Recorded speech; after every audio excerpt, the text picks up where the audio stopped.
Come and get started on a new mission, a new direction, a new intention. Welcome to 5.8G Alive at Connections 50 Plus. I am Terri-Ann Joseph Brathwaite. And I am Jennifer Gibbons Joseph, catering to all your prospects in the third act of life. Economic well-being, social gratification, personal fulfillment. Join us on Wednesday at 6 p.m. on Connections 50 Plus Facebook page, YouTube channel, and on Gael the Caribbean.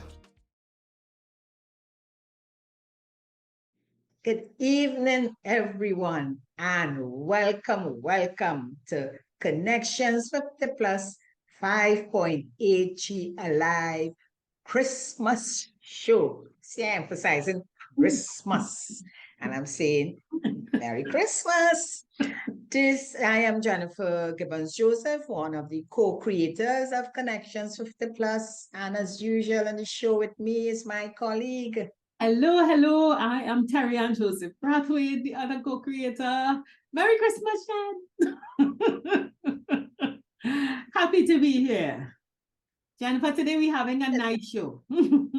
Yeah, a special show with a special family. So, enjoy.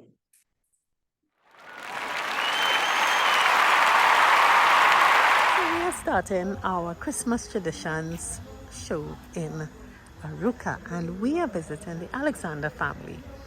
And boy, oh boy, you immediately get Christmas in this home. And we have one of our loyal Connections visitors.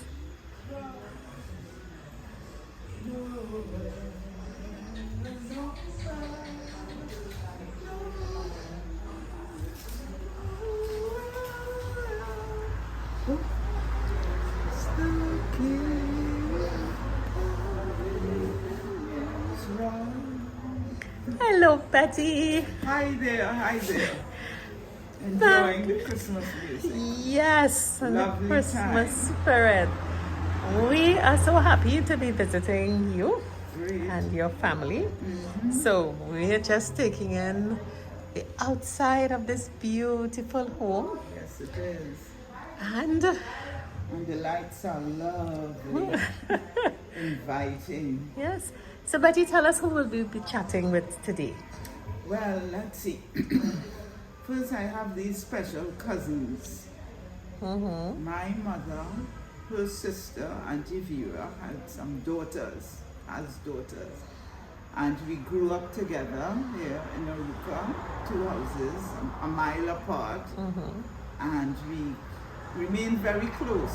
Traveled, came back home, remained close, doing all the things together, including Christmas activities, birthdays, celebrations, but especially Christmas. All the Great. traditional things we used to do together, we continue doing them. Well, excellent. We look forward to meeting them. Right. So let's go and meet them. Okay, here we go.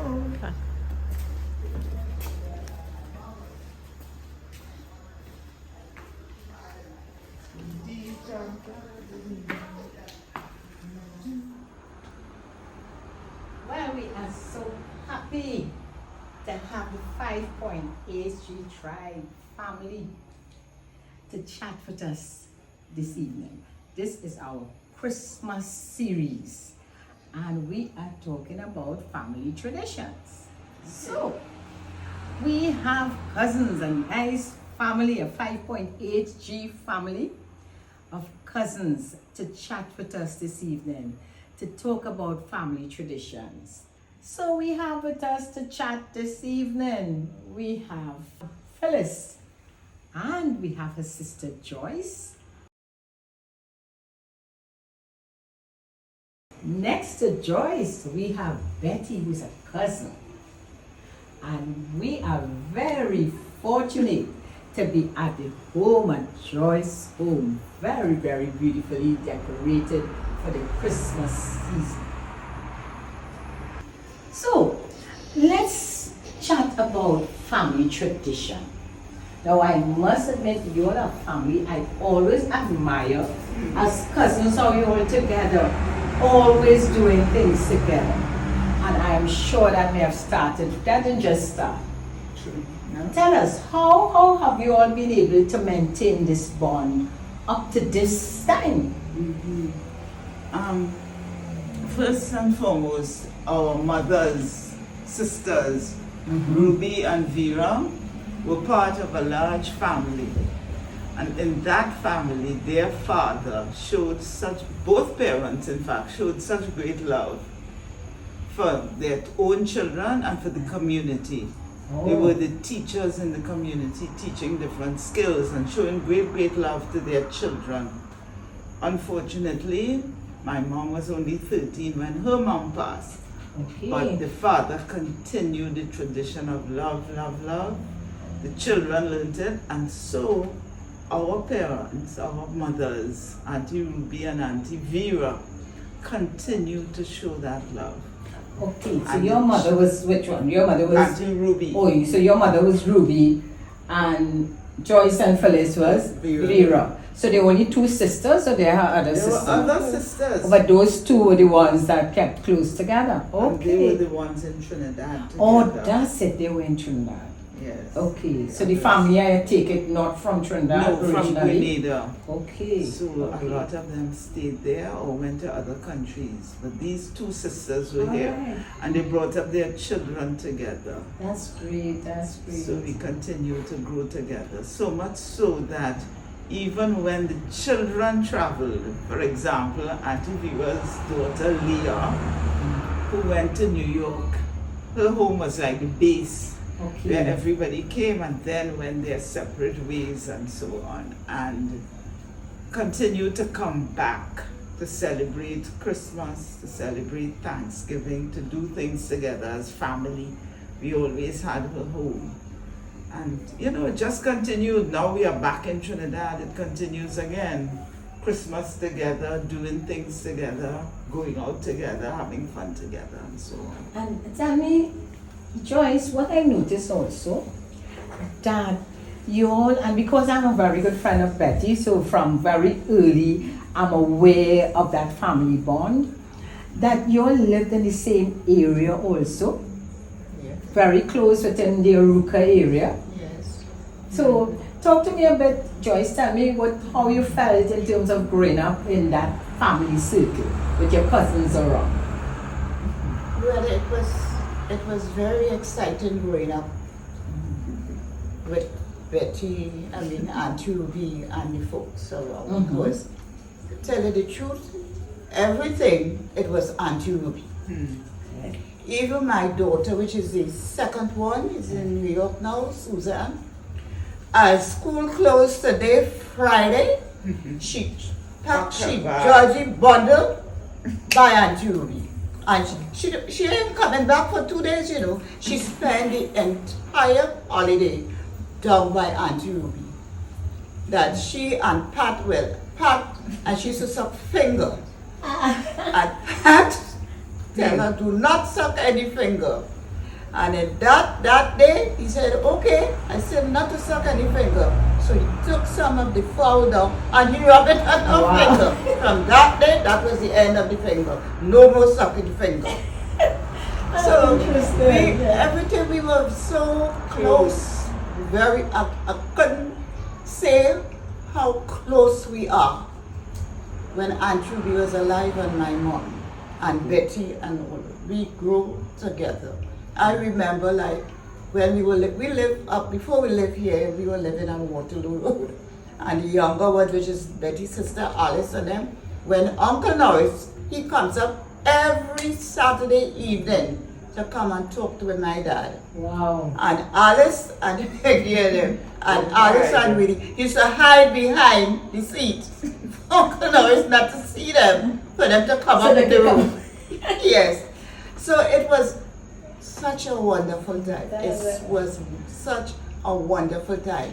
And I always used to say, Uncle Norris, never, as we say, bat an eye to say anything to concern us when we go by Auntie Ruby, or we go down by Auntie Ruby, we coming up with a bag. He coming up with 2 bags. And Uncle Norris never bat an eye to say what you're doing. He supported It was all the just time. love together with the both of them. Phyllis, tell some of the stories. I'm all excited, so we're now warming up. Phyllis, tell me, because we talk about the cousins. So I'm assuming, Betty, how many you in your family? About 8 children. You all had it from your family alone, see? And Phyllis, how many? 9. 9? So, 5 girls and 4 boys. oh, tell us about all these children getting together. Well, I was the first to leave home. Okay. I went to England, Okay. whereas the others went stateside. All right. So you also from very early, your early schooling was Trinidad. Yes, I Okay. went to Malabar School. Okay. And then I went to Hines Right. Secondary. So in all, everybody, did you find most of you all, and I'm asking it, did they send you all to more or less the same primary school? No. Now, at a certain time, my dad went to Arouca and we Okay. went to Grenada. Okay. Joycelyn, myself, and my brother who followed me. Right. And we spent 8 years in Grenada, Ah. right, before we returned to Trinidad. But when Joycelyn came before me, because I had to take 12 bus or whatever Yeah. to Mm-hmm. Grenada To go before I left right. to come here. When I came here, I went to Malabar School. And from there, I went to Hines Okay. School. But you all kept that Oh yes, family bond, the children, everybody, Yes. plenty cousins. You didn't need anybody else. Nobody else. We needed nobody else because we were so close. We were a very Right. tight-knit family. In as much as when I left to go to England, my dad was crying for weeks because I was the first to leave Yes. home. Everybody was, And talking about Auntie Ruby, I have to say something, I wore a size 8 in shoes. So did Auntie Ruby. Whenever I wanted a pair of shoes, You could have gone and gotten shoes. I used to go to Auntie Ruby. Until one day, I took the shoe, came home, and Auntie Ruby was looking for the pair of shoes. And Betty said, "But Mom, I think Phyllis got with the pair of shoes, In as much as whenever I came down from England on holiday, I have to bring a pair of shoes for Aunt Ruby, regardless of what. Of There was course, a pair of after you shoes. borrow all her shoes and ladies. Exactly, That is really, really great. It sounds like you all had 2 mothers. I did.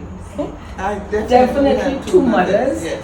That you felt very free to Yeah. pack bags Yes. and go wherever. And you know what is interesting? With so many, each family had a lot of siblings. Yeah. Oh, yes. But it wasn't that the house had no room. No. There's always room to accommodate everybody. Yes, so as we know, Christmas is really one of the most exciting times when we all get together and the music and the food and the traditions that we carry out with the family and with Mom and Dad and everybody. And some of these traditions we still do. You could think of anything in particular that we used to do then and that we still do now? I'm all excited for you all to share some memories. Go back to good old days, how it was. Okay, so some of those activities at Christmas time, because we were all excited at Christmas time, and we know that Auntie V and my mom loved Christmas dearly. And they got excited with the shopping and the baking and all these different activities that they've handed down to us. So what do you guys remember from those days of activities, hustle and bustle of Christmas, and the joy and happiness too, that our parents in whatever way they could do? Well, I remember, what I remember mostly is, especially when you're living in Lopinot Road, because we were living near the church, the Catholic church. And of course, all the baking was done on Christmas Eve. So there was a lot of hustle and bustling, you know, people going to church, midnight mass and things like that. And of course, all the curtains down and the new ones put up, you know. And that was very, very exciting, smelling the baking of the bread and the cakes and everything like that, you know. And we loved that very much, even though we had a small dwelling, you know. Everybody was just together, whether you threw yourself in a mattress on the floor. I mean, it was fun. Nowadays, you know, every youngster, every sibling wants his own room or whatever. We didn't know what that was, you know. And I think that feeling, you know, it lives with us. It lives with me forever. Yeah. She took all the same. Of course, because we live in the same house. Exactly. So what it is, she said, the baking and, but you know what? I was the older one, and I used to get most of the chores to do. When she sit aside, they always have me very busy doing this, going to the grocery, going out to get water, and cooking the food. So I was always busy, the older one. And I am telling you, my sister here, I'm sorry to say she was lazy. Come on, Joyce. Joyce, I must say that even now, and this is why it is said that pressure brings out the best in us. Joyce is capable of, and she has handed it to her daughters, of doing such excellent meals, of having a beautiful home set up nicely, that you learned well and you did it well. So in the end it worked out, right? Yes, it worked out. It worked out. But let me tell you something, right? Because I used to go to church, right? I used to have a few friends, okay? And sometimes when she cooked or whatever, you know, and my friends came to fetch me to go to church or practicing or whatever, I might leave the pots. Because she could cook. But that doesn't mean to say that I was a lazy person or never used to do things. You know what I mean? But because she was the oldest, you know, of course. Yeah, she was assigned those chores. Exactly. And in most cases, that happened, you know. Child. Never. In most I did families, what I was supposed to do, you know. In most families, and I know that too, and coming from, in those days, that was the average size of a family, Yes. 8 and 9, you know. Yes. And the parents definitely will assign the chores. The eldest one always get the chore of cooking. Yes. Somebody cooking, because you know, teach you responsibility, Yes. prepare you for marriage early. So when you go, then it comes to the other one. So the younger ones had less, you know, not as strenuous chores. So to go out, you had to stay to do the chores. Yes. So as far as that, it's not, I mean, of course, you resent it as the elder one, look, they having more fun than you. And you there cooking and you having fun with your friends. So I can understand that. But what is nice, I mean, really, I mean, you all brought out what it was in those days as big families. It is not about the money, it's not about the size of the house, it is not about who's my mother is a better mother.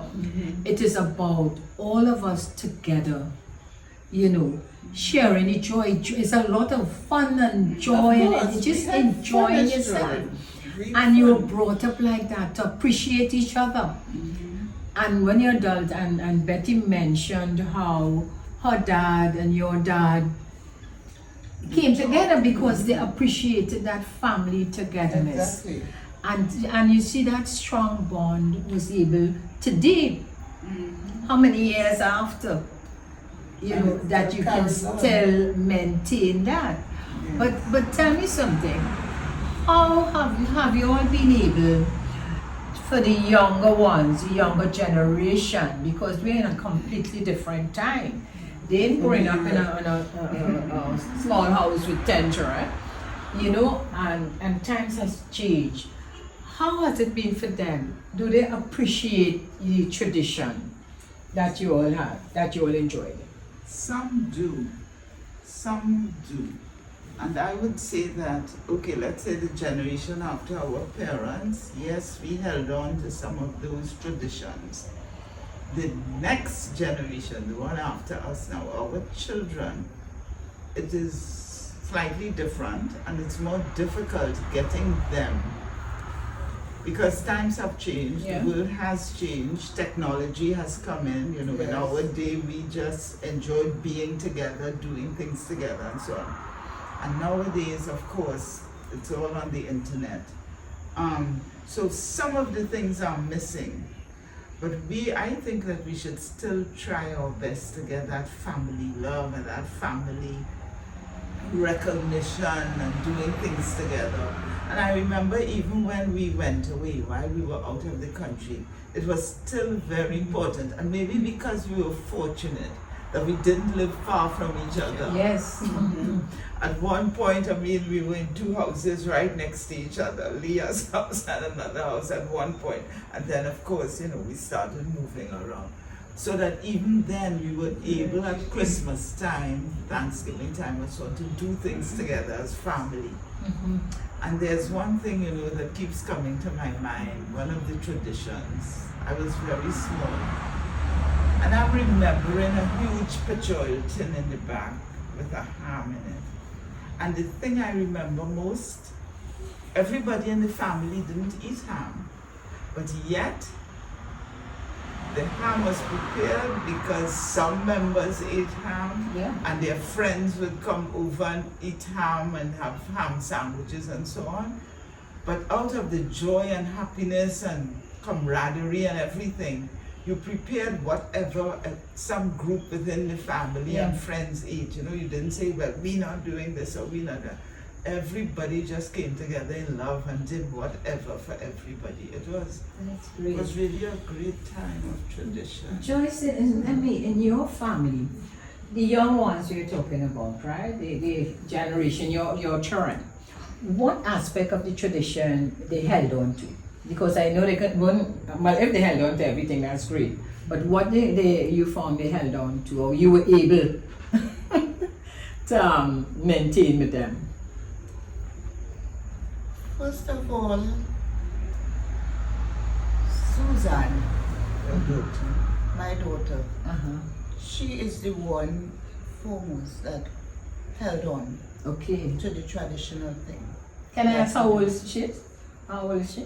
How old is Susan? Susan is, she born 50, she's now Okay, she's in her 50s. That's okay. Yes, That's she's in her okay. Just have an idea Yeah. in terms of She hold on to, like for instance, what I Okay. love to do. right. So she just continued.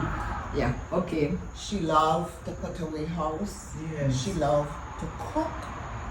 And I remember when I were there too, at the time that I went up to meet them in New York and whatnot. And she said to me, she said, I want to open. No, the words was, if I have to work hard, let me work hard for myself instead of working for people. I said, okay. I said to her, as far as I know, you know 95% of that tradition. So let's let 5 roll by. So long as you know 95, you're good to go. And as today, I have to say, after God and the background she had and growing up with the family and what, she has owned a restaurant in New York. Now let me tease you. You see how that cooking in the early years of your mother make you cook work out for you? So it worked out for you. It worked out for your daughter. And listen, I remember as you see, you know the first in the children. I am the first Yeah. of 9. Well, I get a little big now, but I was like, little bit. small. And this one, Tall. heavy, and fat and tall. I was so short and little bit. I remember my grandmother putting me on some soap box that I could see inside of the pot. How to put the dumpling in the peas. See? And it worked today with your daughter has successful restaurants. Phyllis, tell me, in your situation, any of the traditions you able your children or were able to maintain? Well, I had 2 children. Unfortunately, I lost my son last year. Yes, to I COVID. yeah. But I've got 1 daughter. And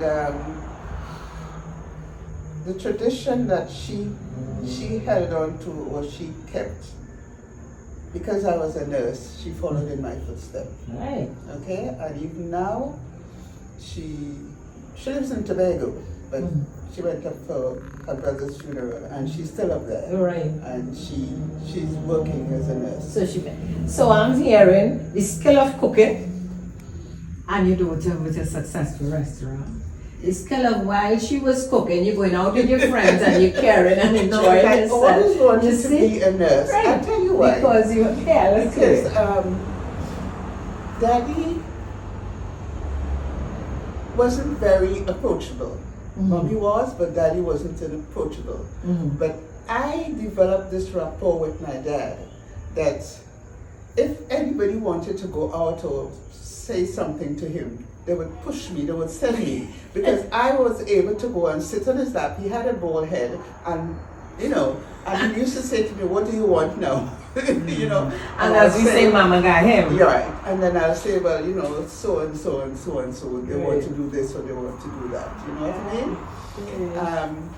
So that was nice, And coming back to my daughter, one thing I admire about her, she keeps in touch with mostly all of her Family, her cousins. and them. She maintaining that And as tradition. much as I remember once I had a cousin who died, and before you know it, she was saying to me, his daughter lives in Holland, and so and so and so, and she contacted everybody. And at a certain time, I wanted to know something about my family, my great grandparents, and as children in Grenada, Joyce and myself were the only 2 who knew where they were buried. Because going to school, the tombstones were there. Okay, so you could identify. Big crosses and things like that. And as much as 6 weeks before my mom died, a sister died in Grenada, and we went. And Pat was driving, and we passed that area, and I was able to see the graves. You know what I mean? And when I told some of my cousins about it, they were shocked because nobody knew where they were. So you will need to look at doing a family tree, or if you haven't started as yet. Of course, So you have very solid, Yeah. sound foundation. Yes. So we are privileged. You know what I mean? To have so much. All my siblings and my cousins and my nieces and my nephews. We all seem to keep in touch with each other, one way or the other, and it might be through my daughter, but at least we keep in touch. Tell me something too, and this may be, I wouldn't say sad memories, but you all both lost your mothers within what, a 2-year or 3-year period? Yes, Mom. Last week was 4 years since Mommy died. How now is Christmas, we're celebrating Christmas. And you have all that rich tradition of the coming together. What's it feeling like without their presence right now? Well, this is the first Christmas I'm experiencing without Mom, right? After 68 Christmases together. Yeah. This is the first one. And it's truly amazing, because up to today, I was doing something in the kitchen, and sometimes this feeling will come, go tell her. Yeah, You know, because yes, yes. how they stay sane, what you put in this, you know? Yeah, You yeah. know, go tell her, you know, for a split second, Yeah, it's as yeah. if just turn and go to her room, let her know what's going on, Yeah, kind yeah. of thing. But the joy that she felt at Christmas, I'm trying in her memory to do certain things. Like Yeah. early I went out and I got the white Christmas tree and decorated it and so on, knowing she would have loved that. Right. So I am doing things, you know, I've decided not to shut myself No, off, but in memory, you but know? to keep doing Yeah. and remembering her, because my mother was a joyful person. Yeah. And she would want you to remember her like that, to continue that tradition. She was joyful. So that's there's the sad times, yes, But it would but be, as but much as possible, keep the joy going. Keep Mhm. that joy going. Yeah. Joyce, how was it for you?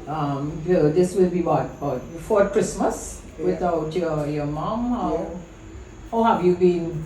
I don't know what the other Christmases is like, but what memories came up as you prepare for your Christmas, as you make Christmas preparations?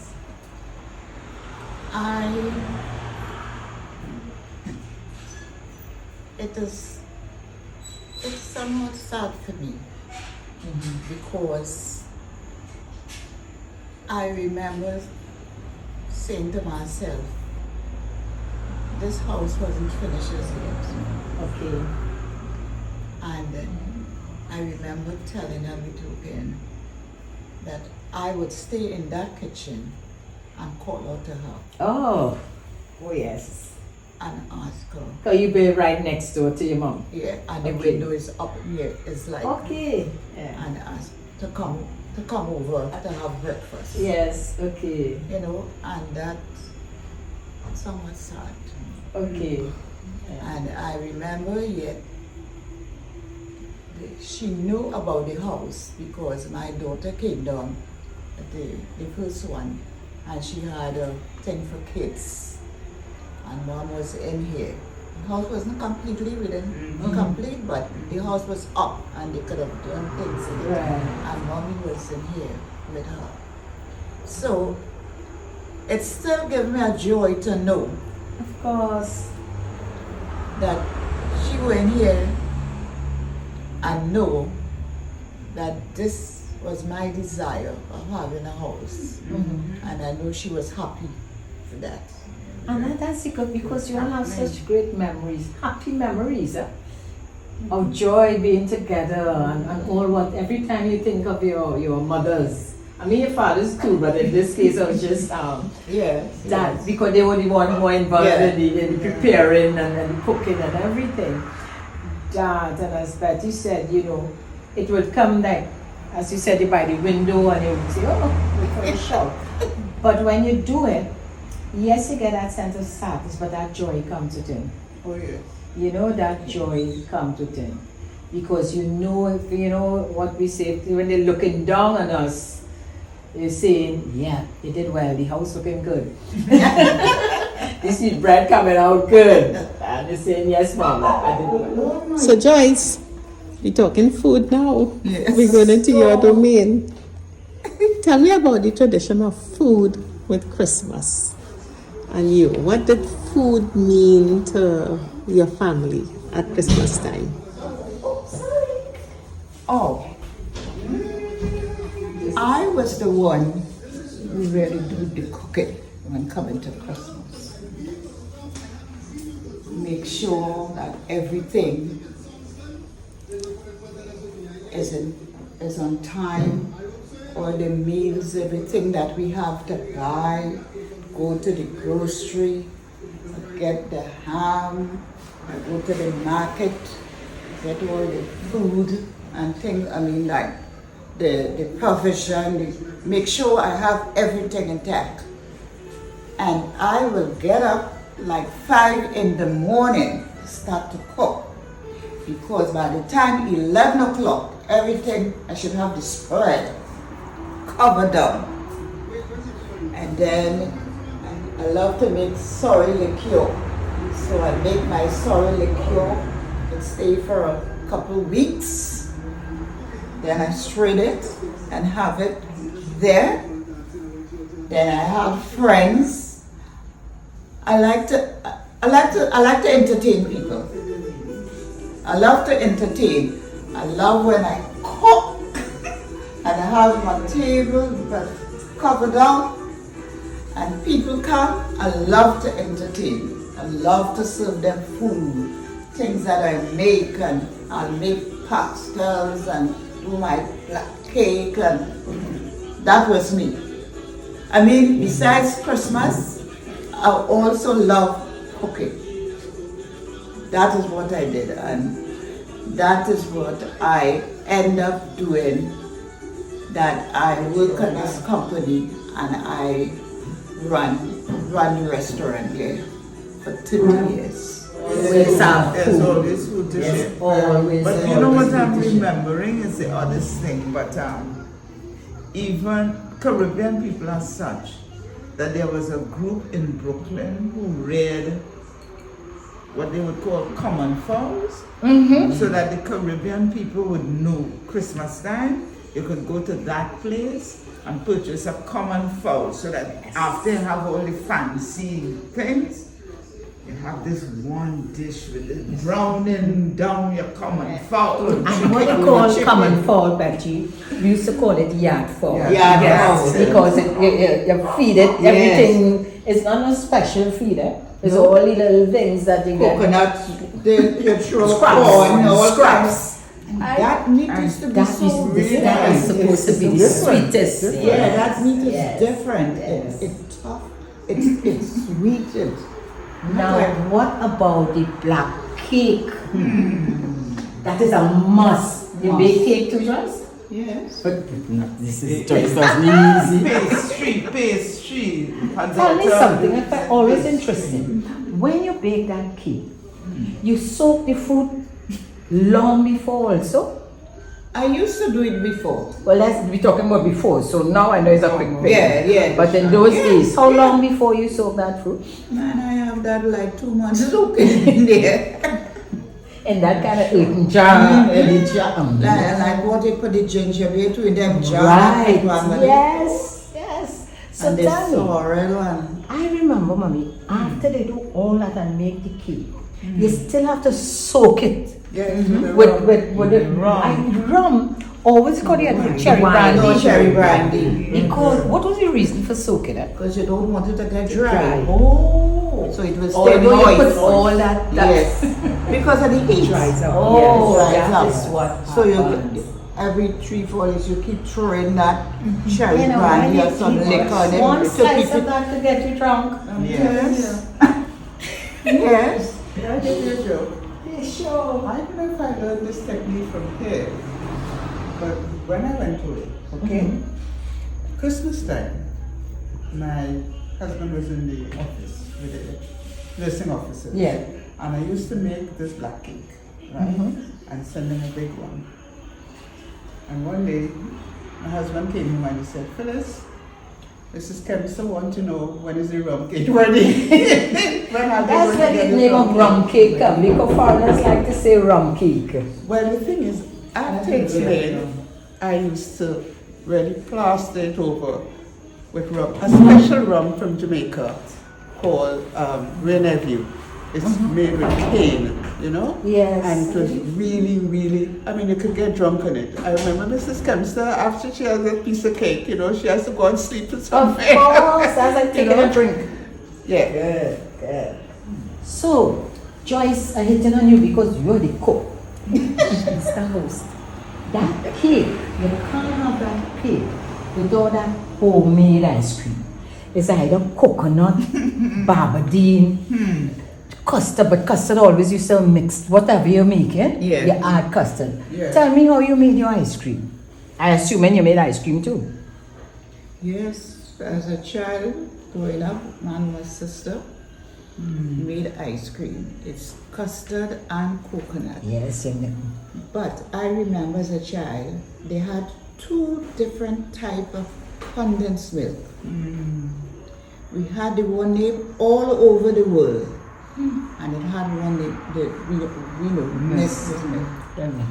if you take that all over the world, milk, you do not get a nice ice cream. So you have to stick to the local, Yes. the local Because one. that one, when you turn it get fraught. Oh, well, that's why I didn't know. I don't know anything about that other one. I didn't know about the good of it. So that's great. So you mix that and then you add you grate the coconut. Yes. Yeah. And the coconut mustn't be dry. It's kind of hot, you know, that way. And you put your coconut milk and you put your custard and the milk we use, as I say, the better milk is Nestle's Yes, milk. it was good. Because when you turn that, for me to turn it's not like you And now about that, see, where you put the ice around Oh, and the salt, yes. turn after and it. you turn and you turn and you see it start to get, alright, it's coming in now. Yeah. It start to get You have to And leave listen. room because it grows. And Yes, yes. yeah, and by the time you finish, you have to serve one time. Because Yes. if you leave it too long, it gets soft again. Not really, No, so long what as you you used to start do? with the You ice. have to keep it back with the ice. Yes. So you keep putting more ice and more Yes, ice. so and when the remember ice that. And goes down, salt, what you do- and because the salt You keeps it. throw out yeah. the water Ah, from yes. the top and yes. you put more ice and salt. So it's there as long as Great. and remain hard. So we had ice cream, you have cake. But I know Betty mother you must have sweet bread because bread. Oh, I yes, came that is- from that. I that used is to the get number- sweet bread. That is the number one thing, sweet bread. So sweet bread. And then as they say, you wash it down now with ginger beer or Yes, sorrel. yeah, And then your little sipping on thing now, you sip on your punch of cram. yes. Oh gosh, And what a miss out. we have adopted the Jamaicans mixture of sorrel and ginger beer. I won't say that's Jamaican. I grew up with that. Really? And that had nothing to do with Jamaica. Oh, And the because reason we kept did them it, no, the separate. reason we did it is because as children, our ginger beer used to be very strong. It's a burn you through. Yes. But they're not changing that mix, right? So what they used to do is say, okay, for the children, you put some salt because the sorrel now is the opposite. Sorrel is sweet and it Yes, tastes like yes. syrup. So they used to pour some of the sorrel in it to sweeten it a bit. So I didn't even know that wasn't my brother. It had nothing to do, was to help us now. So Yeah. we could drink the enjoy, Yeah. and that's how we did it. So you had the it's a sorrel, nice the ginger, flavor. huh? Oh yeah, it gives a beautiful flavor. Any other eats or drink we left out that is so popular around Christmas time, locally? Now we talking about what we're mixing. Well, we great listening to me. That ginger soaking. Punch a Right? crème was Christmas. Punch you it, know. there must be, and rum punch. How could I forget the rum punch? My mom used to make the rum punch. She didn't used to call it rum punch, she used to call it scorpion. Don't ask me where they get it, but it had a sting. Yeah. She swear when you drink it at the end of it, it has a sting. So call it scorpion. And she used to make that. Sometimes, and she did some homemade wine. Yes. With Pomerac. Pomerac other is 5 fruits. fingers, is the other thing? You could do it for, yes. Right, some homemade wine. Series. So nothing was being bought in any grocery. All the drinks were made. It's like fresh. Home, yeah. The ginger, you break your soup. You sorrel and everything, and that is the true Trini Christmas. And we sit by the table, have a meal, and after that we move from the table and we drink the rum punch and the punch of cress and eat the black cake and sweet bread, and you can't pull up after that. No, all you can do is one like So great. Belly full. Yeah, of course with all that you have the music in the background, the parang and all the good old Christmas songs. That's great. So that's it for Christmas. Right. You waiting in the morning. You put up all your curtains, yes, and your thing, and you fix up and you, how you call it, the little oven that is nice on the table. All the plastic, you could smell that plastic. That is lovely. You smell it, that plastic. Only put it on that plastic tablecloth in the morning.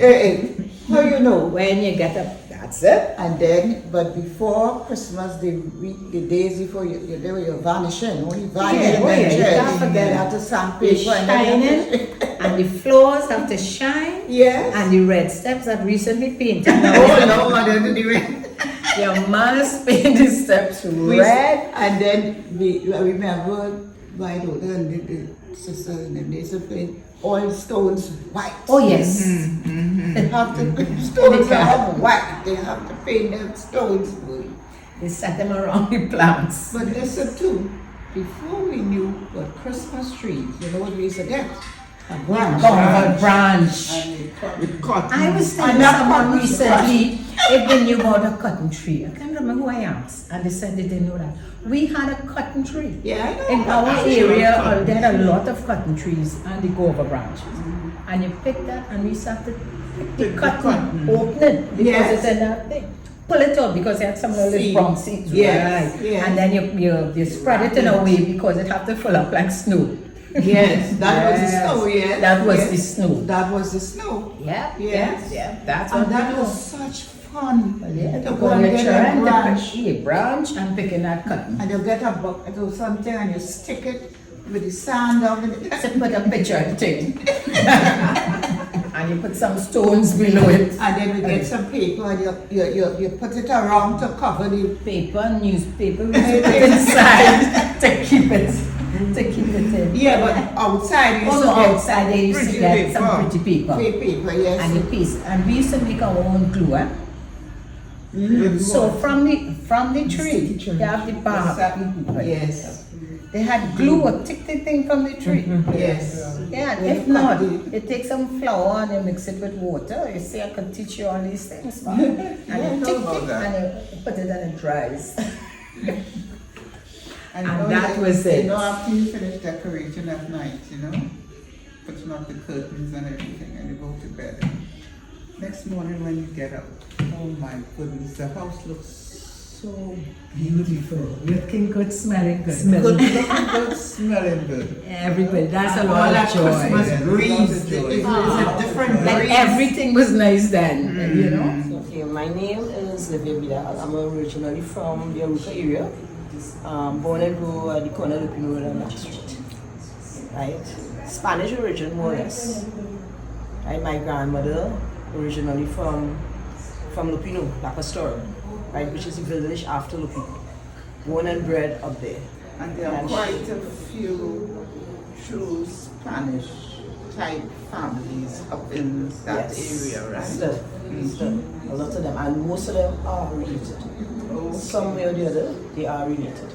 Talking about Paran, the tradition of Paran, singing of the visits their mother's home by the paranderos. Would you like to talk a bit, tell us about this, please? Well, as a child, I remember the parent band coming in about midnight. Now, there was always a preparation before they come, right? So if I and my grandmother will say, okay, you all need to go to bed because the parent coming so and so time. So you all go to bed and whatnot, and then she will hear the music from a distance coming in.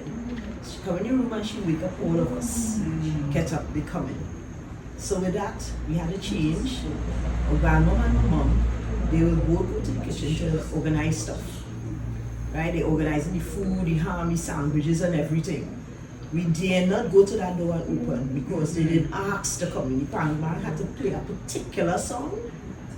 Right? Right. For them to come in. So you find we as kids, we stand up there waiting by the door, anxiously waiting for these people to come in. Mom and they still have the food preparing on the table. And then eventually they'll come and they'll start to sing the song. Grandma will reach out because she's the eldest. Right? She reached to the door, open the door, right? Greet them while they'll sing another song, telling her thank you for letting them in. And after she let them in, they will come in, they will sing again, and then they'll start to eat. Right? So they'll sing, then eat. They'll sing, then eat, then they'll, serenade us again with a couple other songs. And when they're ready to leave now, they will prepare us for that. They will sing another song, thanking her and telling her that they're leaving. Right? So it's all a play like Right. different But acts. as a child, you don't understand Spanish to your grandmother explaining all these things to you. Right? That's how we were brought up. The old tradition, because my grandmother originally was from La Pastora.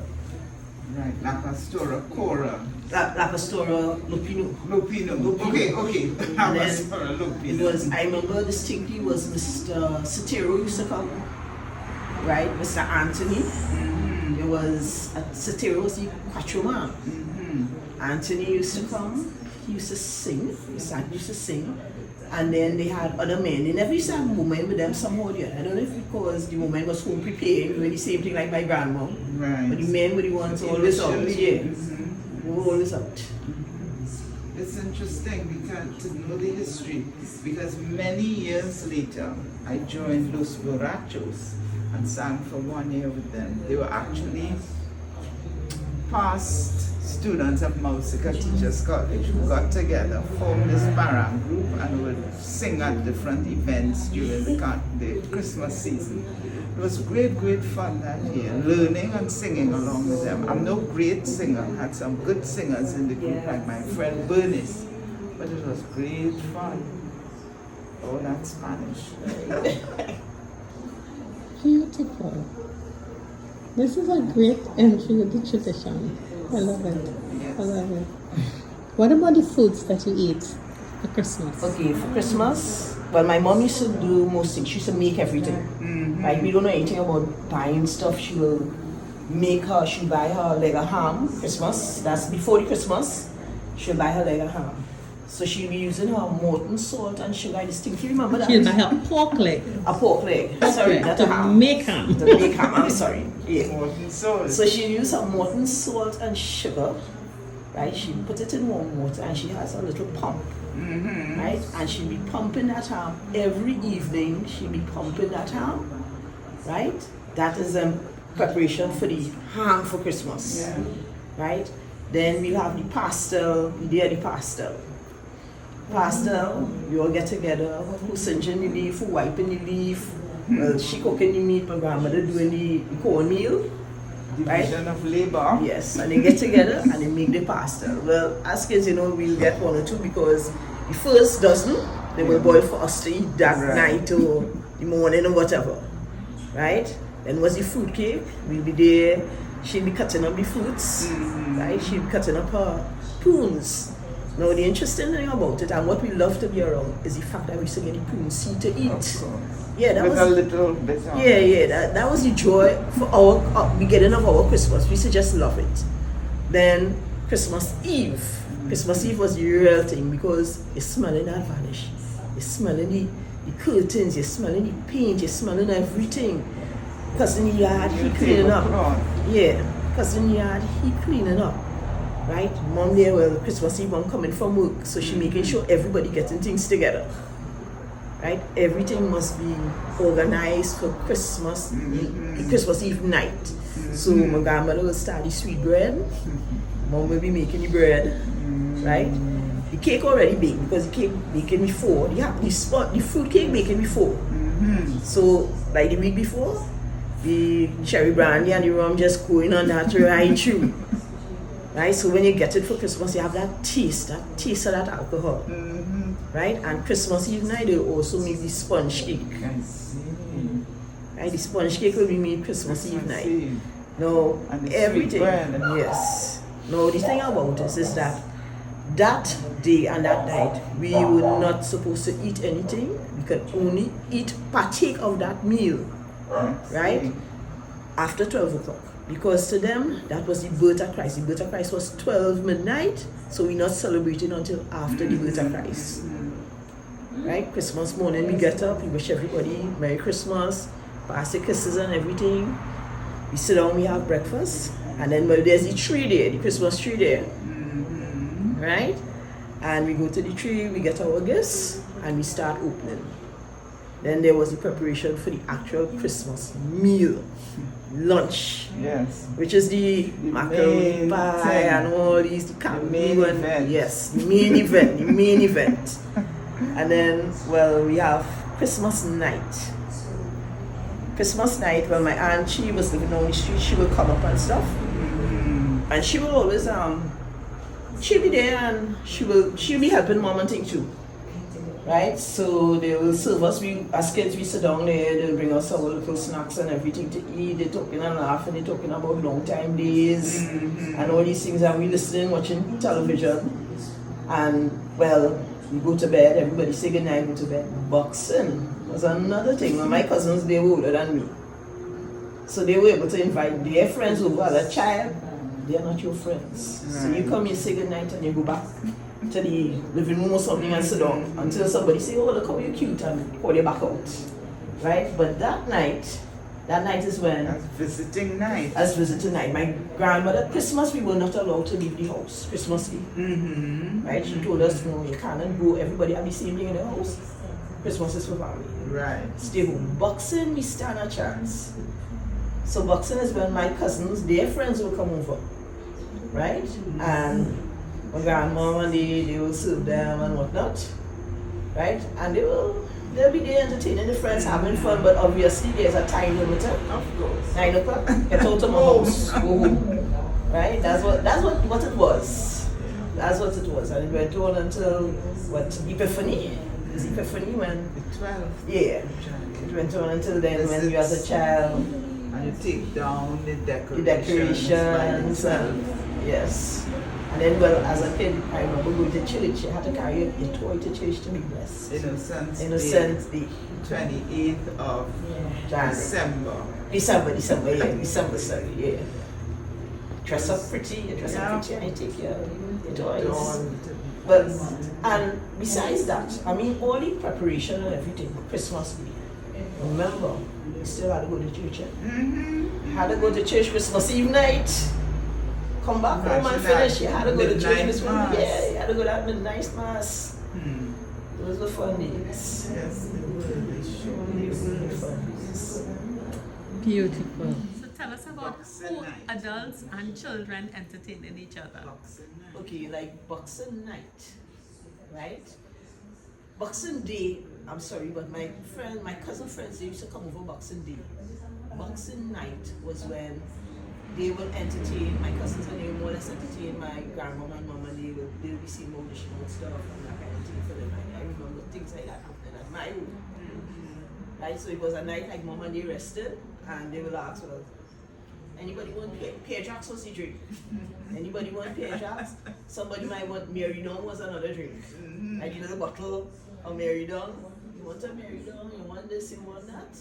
So the children entertain the Yeah, adults. children more or less entertaining, you know. Even if the adults have to cut the cake, because you know they were very particular when they cut it and they put cake. Of Yeah? course. So even if they had to cut the cake and put it there, well, you give it to them. Beautiful. Well, we are sending pure love and great wishes for this wonderful holiday season to all the families that we've met and who share with us each week. As we thank Jennifer and Terri-Ann for all they've done for the past year. And we really want to wish you the best this holiday season and always. Cheers!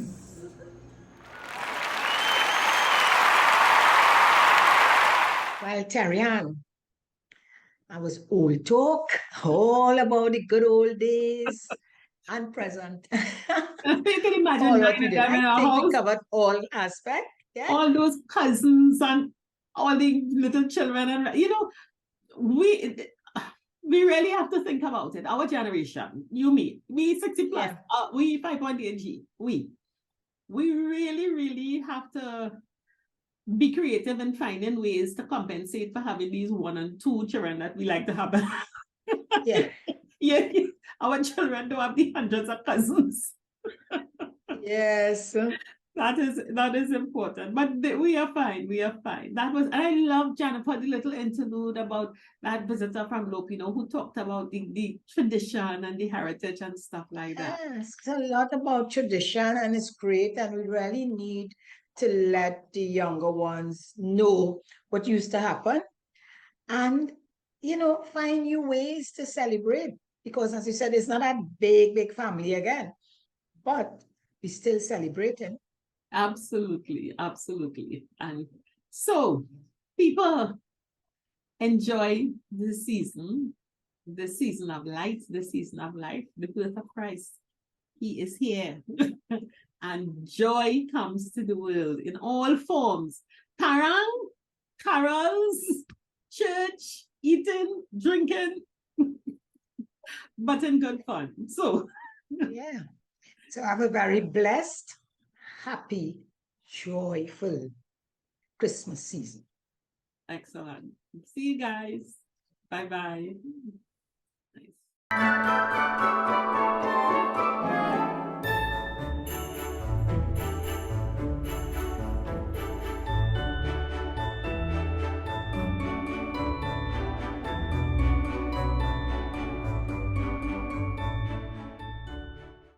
50 Plus Tribe and followers from Trinidad and Tobago and the Caribbean.